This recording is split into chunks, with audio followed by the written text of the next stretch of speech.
resting more is actually making your injury worse, whether that be lower back pain, knee pain, hip pain, whatever the body part is.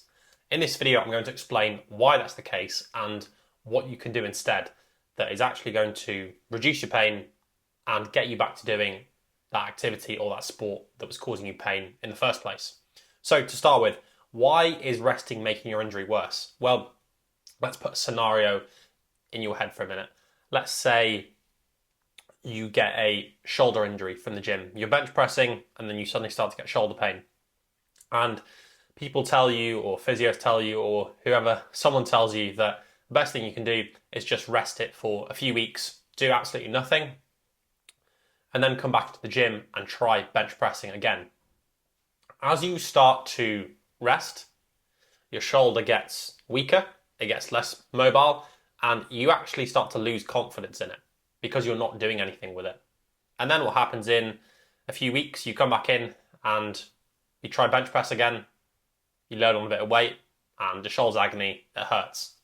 And this is because it's not strong, it's less mobile, and you don't have the confidence. And therefore your pain has actually probably potentially gotten worse.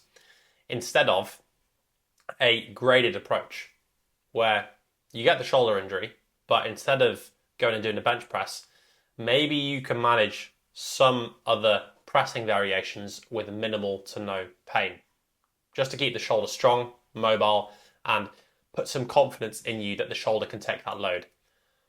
For example, machine variations of chest presses or overhead presses, floor presses, kettlebell presses, single arm dumbbell presses, landmine presses. There's loads of different variations, and this, depending on the person, one variation will suit you over the other.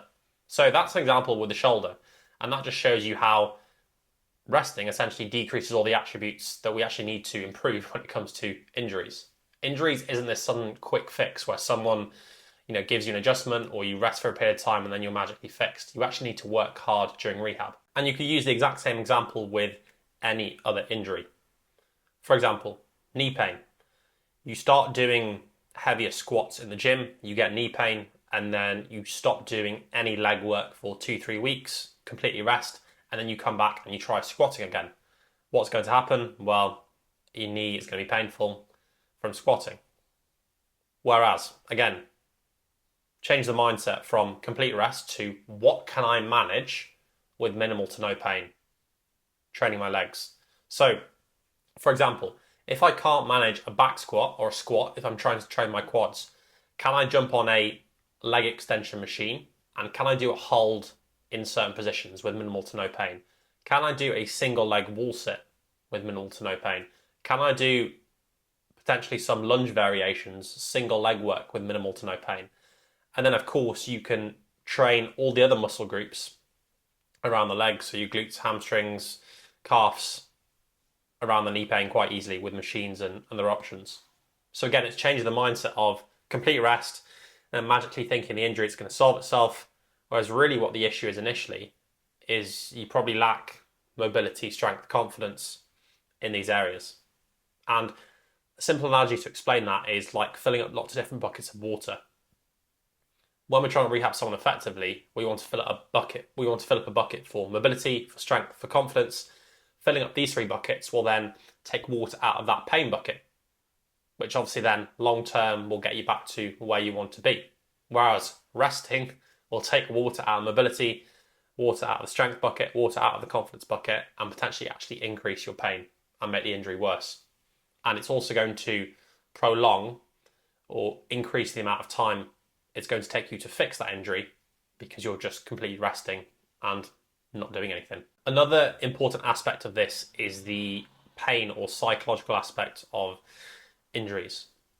Using the bench press example again, if you get shoulder pain from bench pressing and then you don't do anything for 2-3 weeks and then you try bench pressing again, in those 2 or 3 weeks when you're not doing anything, your brain is very intelligent and it spots patterns. And if that pattern again is you're not training your shoulder, you're not doing anything, you're just resting, you're avoiding using that area at all, it's likely going to protect it more.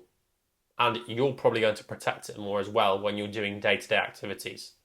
When you're reaching up to get something off the shelf, or just using your shoulder in any activity around the house or in your job, whatever it is, psychologically, you're going to protect that shoulder because you know you're not doing anything with it.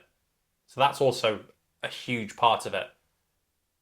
Obviously, training represents for most people a few hours a week in their routine, but most of the time we spend at work or doing other things at home. And so all those other hours, if you're guarding this particular injured area because you don't have confidence in it, because you're not moving it, you're not getting it stronger, it's just going to make it even worse. If you want to work with me one-to-one or you just want some free injury advice, just check out the links in the description. Take care, and I'll see you in the next one.